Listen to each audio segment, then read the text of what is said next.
So yeah, last week we did another epic episode. It was epic, wasn't it? It was truly epic. Yeah, I don't. Yeah, it was crap. I think the first one was great actually, but yeah, I think there's the problem right there. That's what's going to happen. Well, we did a book review, and we said we were going to put that on the politics. I think that should have gone just on the politics one. Yeah. Yeah? Well, most of the chat just should have gone on the politics one. Which is upsetting because I get a feeling this week's chat's going to be quite political as well. Oh, okay. Cool. Go. So I woke up yesterday. I had a really bad day yesterday. I don't know why. Well, I do know why. I'm about to explain why. I woke up to this news that Donald Trump had done an interview with The Sun, said May completely screwed up Brexit, and Boris Johnson would make an excellent Prime Minister. And the next day, in front of Theresa May. No, this okay. I didn't say that. Let me just go through the process of my day, yeah? Yeah, okay. And it turns out this had been manufactured by Nigel Farage, yeah? Mm. And in my head, I'm thinking, we are heading towards a fascist state here. You know? Yeah. We've got these right-wing populists playing on immigration, and there seems to be this sort of like orchestration to get Boris Johnson, Prime Minister, from the American president who has made a name for himself on immigration issues. So I'm thinking, I'm actually scared. For the first time, I'm actually scared that this could, Brexit's going to go wrong. We're going to pay a price for Brexit, yeah? There is no acceptance from the hard Brexiteers like Boris Johnson, David Davis, and Donald Trump. Well, they're all just liars. Well, there is no acceptance that Britain is going to pay any sort of price for this whatsoever. The narrative is already embedded that if Britain does get a hit from Brexit, it's because it wasn't negotiated properly. Yes. And it's not their fault, and it's not Brexit's fault. That's already in place, yeah. It's already in place. Oh, that's true, which isn't it? Opens the door to someone who can do what they like and take no blame. Basically, yeah. Right. I'm thinking, Jesus, we're in real trouble here. The opposition seems to be, and this was the thing. I went on to sort of like, as I've said, one of the things I peruse is Reddit, and it's mostly for news. I actually go on that. I do comment occasionally when I think someone's just saying something ridiculous, and I just try and put them right. And I don't try and get involved in an argument on there in the comment section. But I went on there, and it is sort of like a Labour Reddit forum, and all I saw was posts about how anti-Semitic Labour is, all these Jewish Labour groups criticising Labour for the not adopting the IHRA agreement wholesale. And I'm looking at this, I'm just thinking, there's a rump of Labour which is not accepting the current scenario within Labour, yeah? There's a guy who has won 2 elections convincingly, and he, for the foreseeable, is in charge of Labour until someone puts forward something else which can win the membership over, and then they can have their go, yeah? They're not happy with that. Yeah. And it tends to be people who have had their own way for quite a long time within the Labour Party, and one of the things they've leveraged are these anti-Semitism scandals to have a pop at the Legion. And I'm looking at this and thinking, hang on, we are facing the most horrific thing that could happen to this country now, which it is predictable that in economically difficult times countries do go that way, and since the financial crash we have been a country under strained finances, and so it was obvious that there's a good chance it could go that way. Now we're looking like it might actually go that way with the way Brexit. Basically still manoeuvring in the Labour Party because they're not happy with not having things their own way. And I got involved in a discussion on Reddit, and by the end of the day, discussion on the internet has... call it discussion, it's not discussion, it's... I mean, do you know what gaslighting is? Yeah. What is gaslighting? It's putting up a sort of an extra different thing, isn't it? It's a bit like a straw man, isn't it? But except you're sort of introducing it first. Gaslighting is, as I understand it, is reframing, well, not reframing, but insisting or making you believe that you actually said something that you did than you actually said. Yeah. And there is a lot of that going on around political discourse at the moment. That's all political discourse. It's political. You're basically... you said this. You can say something and it is completely reframed and turned around into the opposite, and you're made to look like, trying to make you look hypocritical and all that. Like, show me a man and I'll show you a hypocrite. So I think everyone's hypocritical. There you go. And it's like an assault on the brain. A constant assault on the brain. Yeah. Yeah. You're lying. No, you said this. Just stop it. Just you said this. No. Please, in this scenario, it's so difficult because theoretically, we're talking about people on the same side. Yeah. And they are treating you as outright enemies, and you're trying to have a rational conversation, and we've got people, and they're just and the response is, you're an anti-Semite. That is the response. There's no, what I mean. No, I'm not. What am I going to say? I think the problem is when people paint themselves as a moderate, they're usually lying. But if the start of a discussion is well, I'm no fan of but you're saying this, and in the end you realise they are. Again, I mean, saying they're lying. Trying to empathise from their point of view. I don't think they're lying. I think what they're saying, essentially, when you describe yourself as a moderate, you're saying, well, my views seem reasonable to me. But they explicitly say, I'm no fan of. I'm not really. They're okay, but that's just a lie. Isn't it? It's just a lie. And that's the social. We're not, as we said, we're not social people.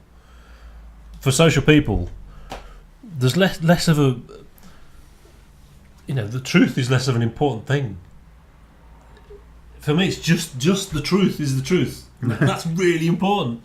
Nothing else is important as the truth. Now I've got to defend my argument by bullshitting. Just make things up. I don't make things up. I'm an arsehole on the internet, but I don't make things up. Yeah. So yeah, with that in mind, the anti-Semitism question, I think I'm very much on the fence with this argument in the Labour Party, because any accusation of that at all, any accusation of racism at all, has to be taken completely seriously. It looks to me like a conspiracy, but it doesn't matter, and the muted response to it to me seems very, very strange. Surely the only thing you can do. I mean, Jeremy Corbyn came out and said, "Yeah, we're not anti-Semitic. No, we're not." And that was it. But surely, you can appoint people in your cabinet. You can talk people round, and I don't understand. You've got Jewish members of the Labour Party. Refusing to take part, refusing to take part. Well, what's that about? And the problem is I haven't read the thing from the global agreed definition of anti-Semitism. The IHRA. I'm guessing what the problem is. That it mentions, racism is bad. Also, don't criticise Israel. If it does say that, what the fuck? but in which case, there's something very wrong. But is the Labour Party in a position to mess with that at that point? Well, and again, it's kind of the same argument you're making. We can't afford to worry about that right now. So that's just fine. We'll use that. Talk about that later. We're not racist, so it's fine. Well, the way I look at it is the IHRA. I mean, I'm not an expert on this sort of thing. I don't know what's in the IHRA. And I haven't really read the Labour position on it. I'm just, all I've been doing is reading people's criticisms of it and seeing flaws in their own criticisms. Yeah. From what they're saying, and the criticism seems to be, well, we've not adopted the IHRA as is. The IRA. The IHRA as is. So people are saying we should have done that, or Labour should have done that, and issued guidelines on how to implement it. There's a question of intent. So they've used this word intent, yeah. So if you say something anti-Semitic, but you didn't intend to do it, then it's not clear whether you fall under the anti-Semitism rules. Okay, and then thirdly, what was it? There was no. They didn't go out to Labour communities and get their input on the rules. Okay, so my view is number 3. The third one, they should have gone out to the community, and there should have been some kind of things. But you don't know. Maybe they did. Maybe they did. They just didn't go to all the people that have come out and been incredibly hostile to the Labour Party. Maybe they didn't go to them, and that's the problem. Yeah. Yeah. The IHRA adoption, I think on balance, it would. If you're a Jewish person and you had issues with joining Labour because of this sort of furore, then maybe adopting the IHRA in full and then issuing guidelines might placate that a little bit more.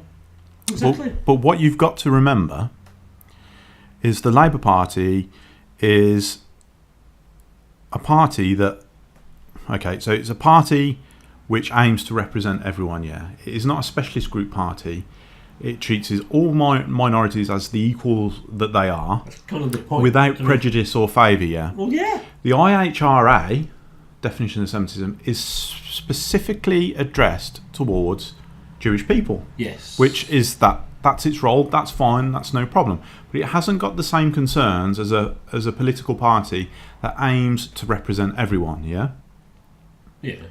Yeah. So a document produced by an organisation that only aims to represent Jewish people in the world, will not necessarily be suitable for a political party. It depends what it says. Aiming to represent all minorities. Yeah. I assume it doesn't say you can punch a Muslim.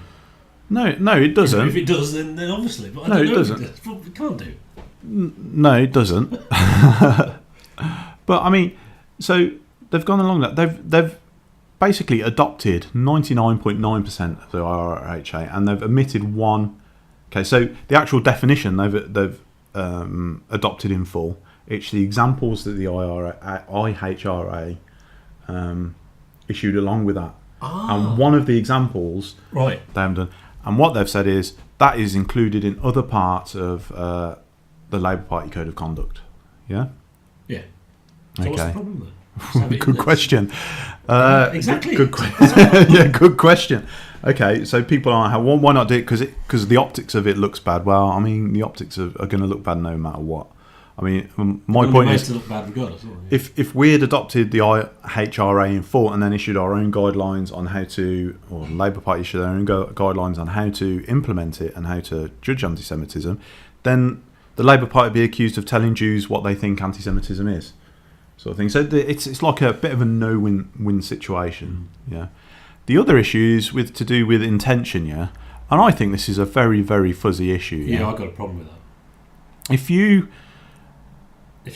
Well, okay, let's take it away from the Jewish thing. Yeah, if it was made quite clear to me on the internet because I was completely illiterate about these things, about transgender issues, and it was made clear to me people say transphobic things without even realising that they're transphobic. Yeah. So you can say something which is transphobic without having the intention of saying something transphobic. Yeah. Yeah. So the statement itself, that configuration of words, is transphobic. Yeah. It doesn't mean you are. It doesn't mean you are. So you can pull people up and say that's transphobic, and you can there's nothing wrong with telling them off. Punishment. You know, this is 3 strikes and you're out, sort of thing. So my issue, the reason why I support, having some consideration of intention is if someone's not anti-Semitic but says an anti-Semitic thing unknowing that it was anti-Semitic, yeah, is that person anti-Semite? No. Should he be tried? But if he's tried as an anti-Semite or judged or found guilty of being anti-Semite by the Labour Party, then that's an incredibly serious allegation to lay at someone. Something that would be very difficult to shake off, and something that they're not. There's no justice in that. Well, I mean, we're not talking about. I mean, the example you used should be treated exactly the same. But I mean, really, a politician doesn't say that through ignorance. There's no way a politician says something anti-Semitic and didn't realise. Well, I think all those Tories constantly get into trouble. Put it this way, I actually, if a politician goes on TV or in an interview and says something that's anti-Semitic or Islamophobic or transphobic, and they get pulled up on it, I don't think that's as serious as a politician who writes a speech which has something transphobic or anti-Semitic in it. Because in an interview situation, it's not orchestrated, it's not something you've pre-planned, it's not something you've been able to pore over. Your statements come out as they come out, sort of thing. And under pressure, even without us being in an interview situation here, when you've got to deliver something, it can be quite tricky, yeah? And you end up tripping over your words and you end up saying incredibly stupid things. Well, yeah, okay, but I can be drunk. I can be fucked up. There's never any point I'm going to say anything anti-Semitic. So I don't see how that works. I don't believe you can do that accidentally unless it was what you really believed underneath.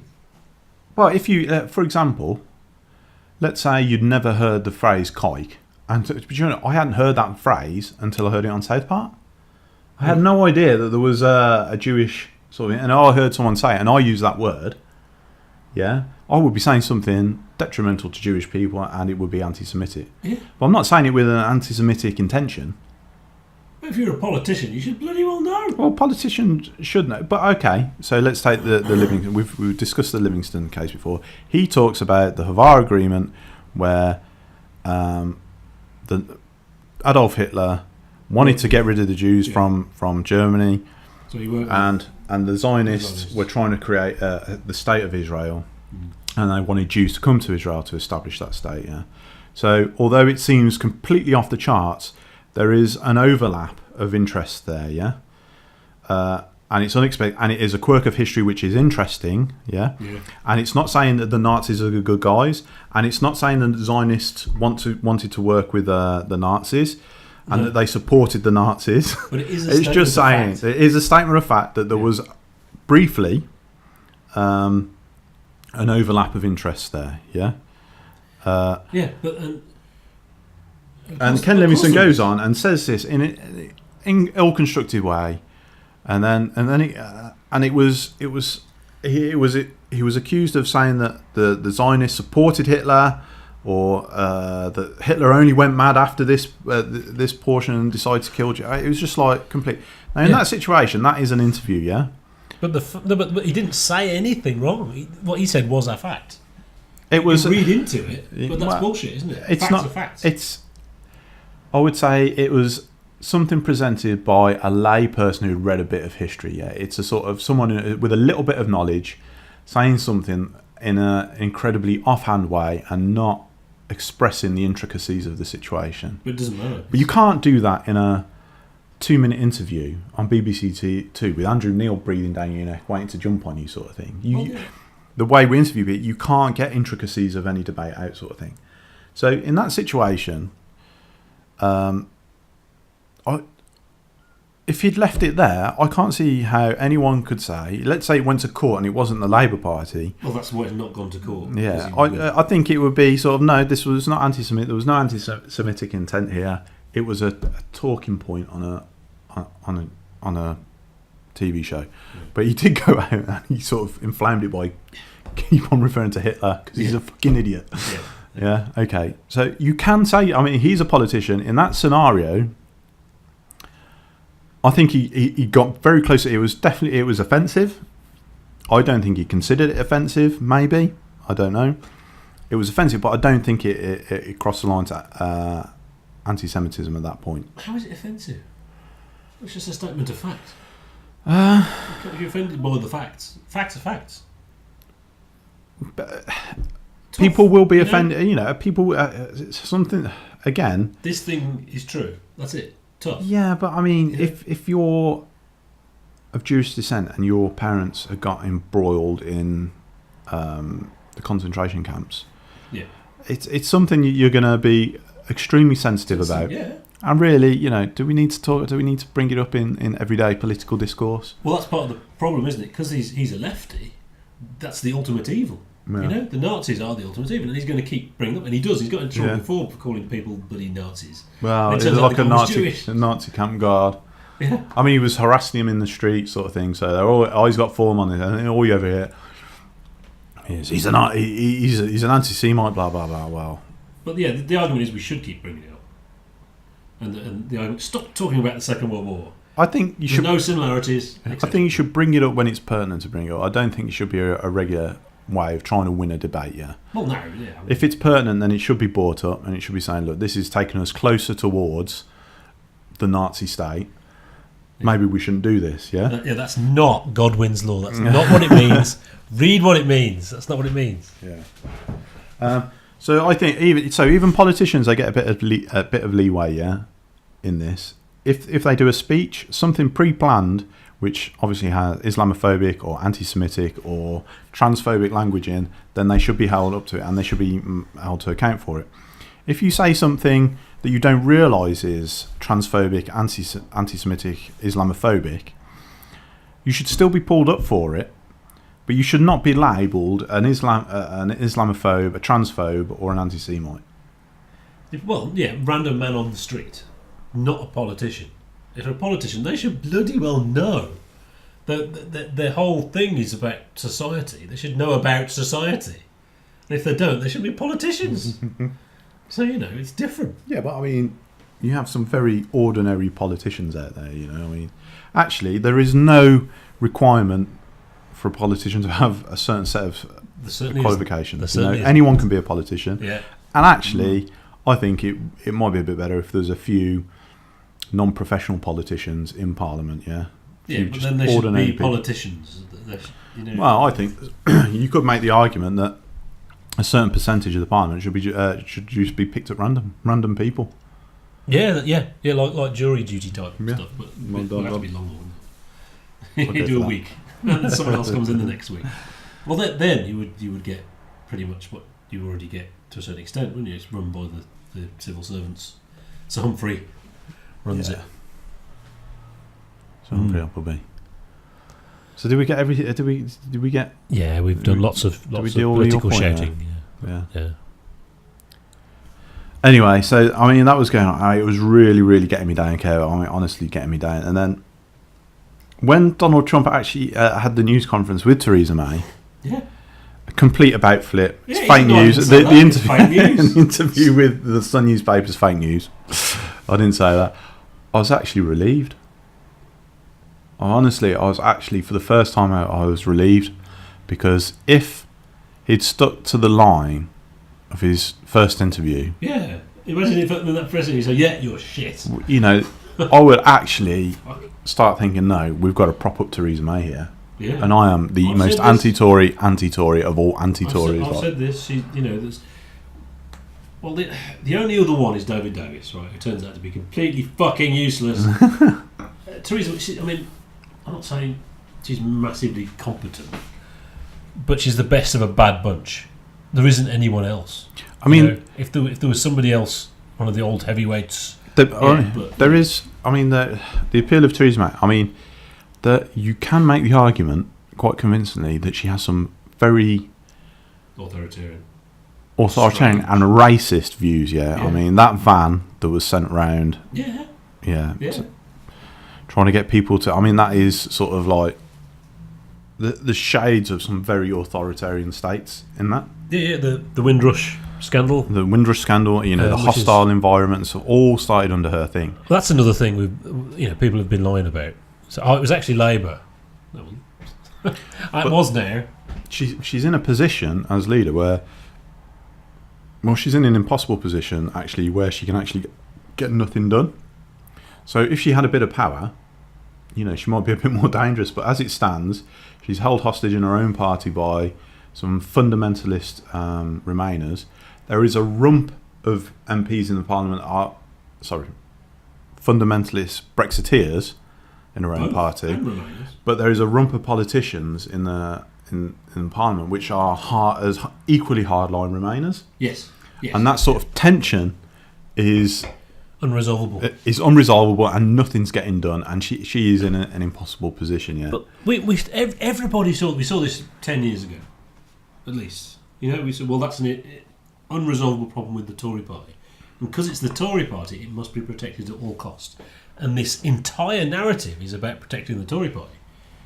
Technically, even Nigel Farage's actions are about protecting the Tory party. That's controversial. I mean, his overt threat He's a is Tory. if this deal, Chequers deal goes through, I will have to come back as leader of UKIP. Number one, I've looked at him. He looks quite healthy, and he looks quite. He's not been doing it. Because he's not been doing it yet. He's been sitting around in Brussels doing nothing. Maybe he's quite happy not being leader, being the focal point for that. And there is, UKIP has transformed this very close to an anti-Muslim party, essentially. Yes. And might struggle to get the kind of broad support that it got before. Although, there's nothing, he did it once before, maybe you could do it again, yeah? Well, yeah, you have to remember, UKIP was formed on a much more sensible platform of wanting to leave the EU. That was it. And it was based on logical argument. It was based on a bloody academic was the leader. Yeah, oh, right, okay. And then Nigel Farage and all his mates from the National Front, etc. Which they now lie about. Yeah, but I think his threat is basically the Tories are scared of UKIP because it splits the right wing vote. Actually, that never happened. It's debatable whether that is the case. Yeah, that one. Yeah. They only had one election where they did well. Yeah, they did very well. So that's the threat to the Conservative Party. Go hard Brexit, or I'm going to split your vote, and then we will be looking at a Labour leadership, a Labour government, which is obviously what's keeping the soft Brexiteers and Remainers in line in the Conservative Party. The thought of a Jeremy Corbyn-led government. Yes. Yeah, but okay, so that's all. But the state of politics at the moment is such that it's quite oppressive, to the point where last night I had to turn my phone off. That's a good thing. It was really weird, yeah. The moment I turned that off, I could feel it lift off me. Well, yeah, and actually, that's probably a thing. Yeah, it doesn't get to me. I find it entertaining. The internet, but it's not on my phone. I don't do it on my phone. I do it on a computer. My phone is for phoning people and for the kids playing games. Yeah, I've had a thought about your phone, Kev. I find it really weird. This is a complete tangent now. So the one thing that mobile phones have done is it means our personal interactions with people become less frequent and less in-depth. So, for example, you used to have to phone up a takeaway and get through what you wanted to order on the phone, and then it was awful. It was awful. I hated it. Exactly. Yeah. Your phone comes along now. You can order it on the phone, pay for it on the phone. You haven't got to go. You've just got to. You can leave a note on the door if you want. Yeah. Porch is open. Leave the food in. You don't have to deal with anyone. Yeah. And I see. As someone myself who struggles with personal interaction, I find myself. I have this I'm quite shy thing. And the phone it doesn't solve the problem. It actually exacerbates the problem. But it means I have to do less personal interactions, which can be quite stressful for me. I think you're worse than me, Kev, in that regard. Yeah, being antisocial. It's not antisocial. It's a sort of I think it is. I thought you would have embraced the phone. I thought you would have got all the apps on there. You don't have to. Well, you don't use taxis, do you? You've got your own car and stuff like that. But it means you can live your life without ever having actually to see or talk to anyone. Yeah, but there's people on the end of the phone, and they're like that. No, you don't speak to them. Yeah, but they're there on the phone. They're not there on the computer. That's the internet. That's different. It's something psychological in that. Obviously, we did it on the computer so many years ago. But the phone is a much more recent thing. Yeah, but the phone is a portable computer. So I'm thinking, okay, when you're at home, you can use actually computers much better because it's. I find it easier. You can type as well. You can type. You've got a mouse and stuff like that. But when you're out and about, what time? You don't have to ask people the time because you got your thing. Although you've got a watch. Or you need directions somewhere. Google Maps, sort of thing. You don't have to say, where's the? I'm looking for this bar. Where is it? You don't have to do any of that. Your phone makes personal exchanges you don't unnecessary. I definitely do not asking for directions. It's incredibly useful for that. Definitely. That's its main. of all the usefulness. The other one is breaking down and finding places. That's it. That's what it does. It's all about its communication ability, isn't it? Yeah. Not really the funky, powerful processor in there, which is ridiculous octa-core monstrous thing, super processor.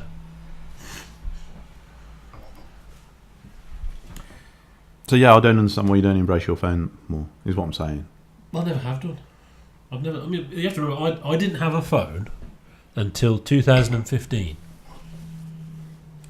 I tell people, young people, this. They don't believe it. They actually can't. What? How? How did you exist in your life without a phone? It was great.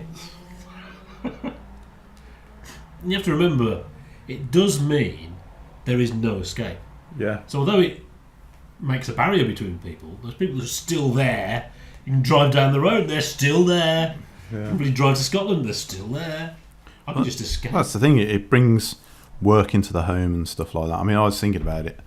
So I turned my phone off last night. I thought, I'm going to do this more often. I'm actually going to turn my phone off when I finish work. Yeah. But then I pop into my, well, what if mum and dad have a problem and they need to get hold of me? Phones. Stuff like that. So, etc. So yeah, landline. We've got a landline. Yeah, I don't know the number. I've never used it. And when it rings, I don't answer it because it's someone wanting to do a survey or whatever. Yeah. But I might give mum the phone. I might give it a go. Just a month of. Your parents would use the landline naturally, wouldn't they? So it's probably a good idea to give them the number. No, they don't. They haven't got a landline anymore. Oh really? No. Goodness me. New technology. Yeah. The other side is work do like to get hold of me early in the morning. If there's a problem with any software or anything like that, or they're struggling with something, I'll get a text message quite early. And if I've got my phone turned off, they can't get hold of me and it screws everything up at work. Yeah. So I've got to... Well, that's the nature. If you're going to work at home, that's fair enough, isn't it? Mm. If you're not at work, you're not at work. Mm. It doesn't matter where you are, you're not at work. Yeah, but okay. I'll get emails. If it's before 6 o'clock, it generally comes in via an email. Yeah. But if it's like if it's half six onwards, I'll get a text message. Yeah. Saying actually, Okay, Sam, I can't get the labels done. Can you sort it out? Sort of flipping it. But if my phone's off, I can't do it. But I really want to get to a situation where I turn my phone off and do be less connected to the world. Yeah, but you have to just remember it's not real. And all those people shouting at you, they wouldn't talk to you like that in real life.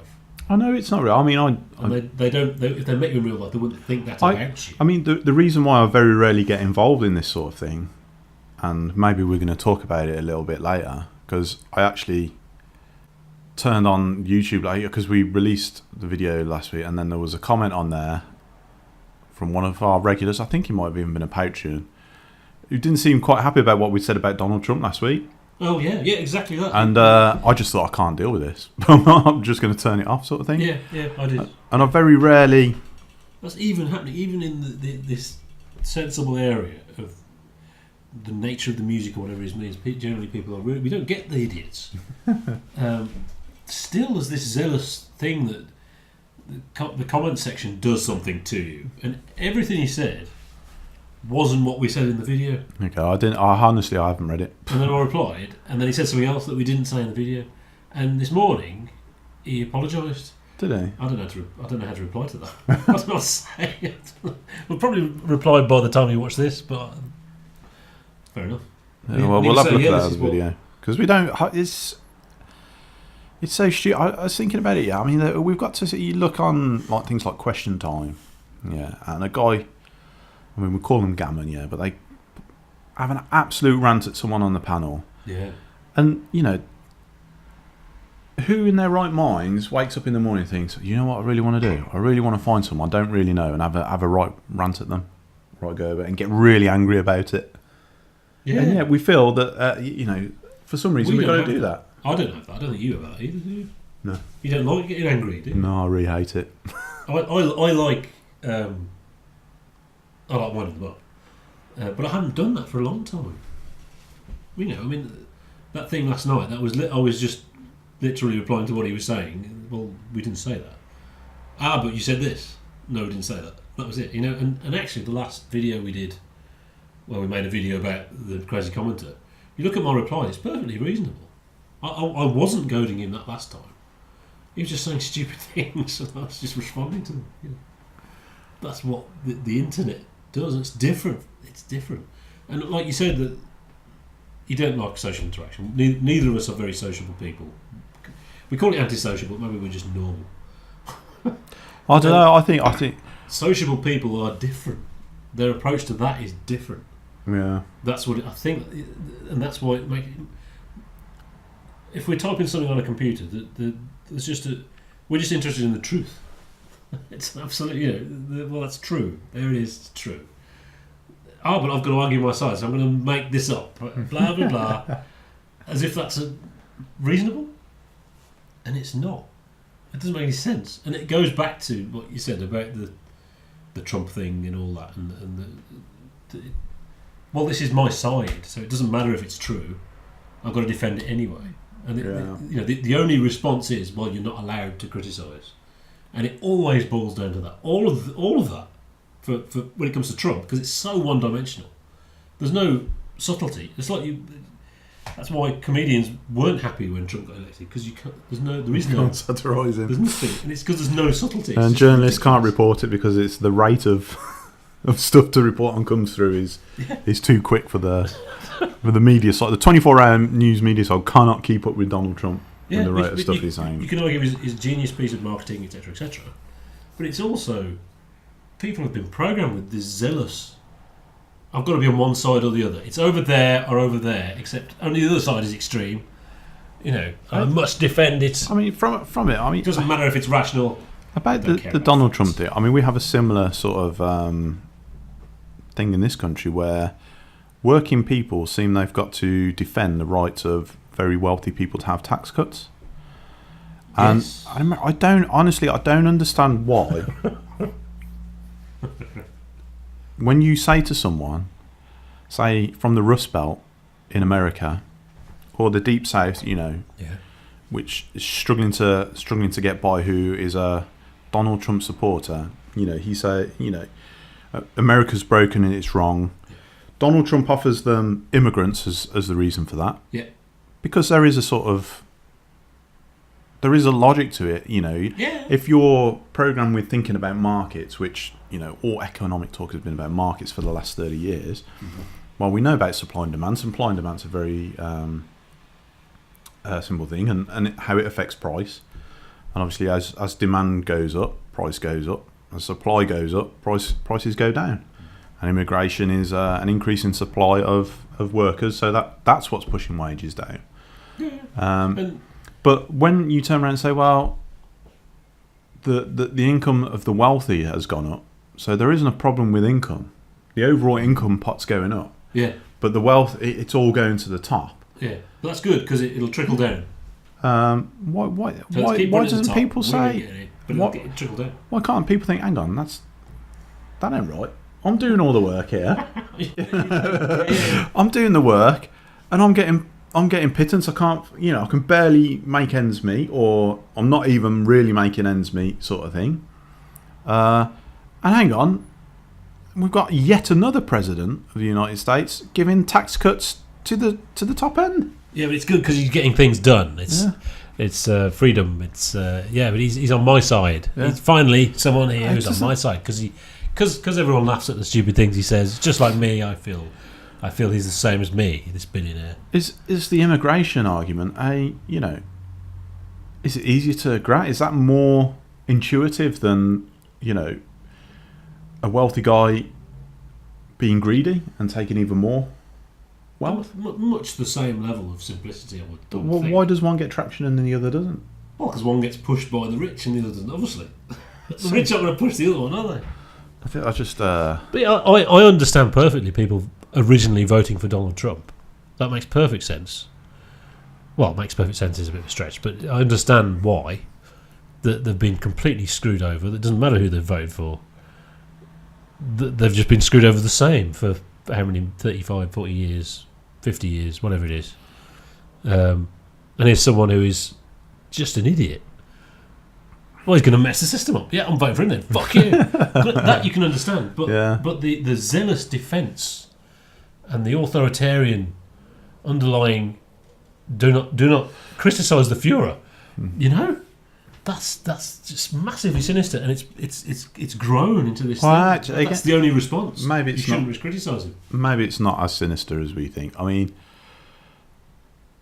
if you're thinking that Donald Trump is the guy who's going to come in and shake up the establishment, finally make things go, you know, I mean, historically that has precedents, and even in modern times it has precedent. You know, Jeremy Corbyn supporters are portrayed as cultists. You know, they'll defend Jeremy Corbyn no matter what, and there is a mindset in there that the establishment will close ranks, and they will try and stop this person changing things because it's detrimental to them. So therefore, we cannot trust anything that comes out of the establishment, and the establishment effectively control the media, actually control any sources of information. You know, the experts are part of the establishment. They are. I mean that's a Chomsky. Neil deGrasse Tyson. He's using his facts again. It's unfair. Well, I mean, Chomsky has made the point, you know, over many years that basically the elite, he calls them, which are the sort of like the intelligentsia, you want to call them, do generally work for power. Well, yeah. Yeah. You know, and power selects elites that think the right way to be, you know, important. Yeah. Okay. And obviously, you know, you can see there's a sort of bunker mentality there. No, I don't care what you say. I know that you're going to be lying to me, so anything you say has got to be untruthful. Yeah. And there was a very similar thing in sort of like feudal Russia. Yeah. You know, peasants were very, very poor, but they saw the Tsar as sort of like God's person on earth. And so if he knew about our plight, he'd sort it out. And actually, Stalin, I think they had a very similar attitude towards Stalin. The workers. Still do. Yeah. Some of them still do. They've got. Yeah. If Stalin knew what was going on, he'd sort this out, sort of thing. Yeah. There's a sort of, you know, blanket. Well, you remember put your head in a box sort of mentality. You remember. You don't remember, but you know about when. Basically, there was. It wasn't a riot, but there was a march to the palace in Russia, and basically they just shot him. But I think that's what it was. Oh, was it? Yeah, and I think that the twist goes that if only he'd known it was just a mistake and someone fired a shot by mistake, something. But you have to remember the Tsar believed it as well, because it wasn't just him; it was his ancestors as well. Yeah. I am God's something. And that's the model, actually, isn't it? Well, I suppose all I'm saying is that, I mean, Donald Trump's supporters aren't so inscrutable as we think. They are kind of people thinking on a certain rational level, There is it's almost, what would you call it, sort of a conspiracy theory rationality about it. Oh yeah, the facts don't matter because the facts aren't the facts. The facts don't. The facts as they're portrayed don't matter, because there is nefarious forces behind those portraying the facts, perverting it for their own ends, sort of thing. Changing it so gravity's real. Yeah, and you're right. It's understandable that people be peed off with the system in America and the UK. But you look at the history, and voting for an idiot is an appealing thing. You know, look at Ronald Reagan, literally an idiot. But and with the, you know, you've got his acceptance speech with the guy standing behind him for business. It's really obvious. And with Donald Trump, it's really obvious con man. Well, again, I always go back to Chomsky's characterisation of Reagan and Trump and other presidents is that they are the sideshow. Yeah. They're the sideshow, while the real power. They are cartoon characters. Dismantles the government, essentially. Yeah. So we got very political again. Okay, well maybe we should. That's 50 minutes.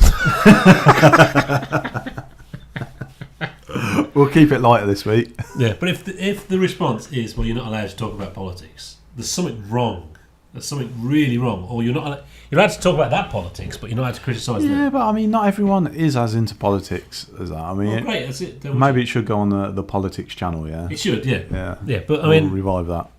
But if the only response is, criticism is not allowed, citizen, then, you know, you're a bloody authoritarian nut bar. Stop it. You've been programmed by Fox News. And, you know, I certainly identify as a liberal, but I make a point of trying to criticise Jeremy Corbyn. You know? That's the right thing to do. I don't zealously... Yeah. No criticism allowed. I think there are genuine criticisms to Jeremy Corbyn. I don't think he gets it completely. I think he's completely... he has an opinion, and that's it. And he won't... He won't budge. And that's not necessarily a good thing. It's probably necessary often, but it's also not necessarily a good thing. I think... I mean, the criticism of... It's sort of like...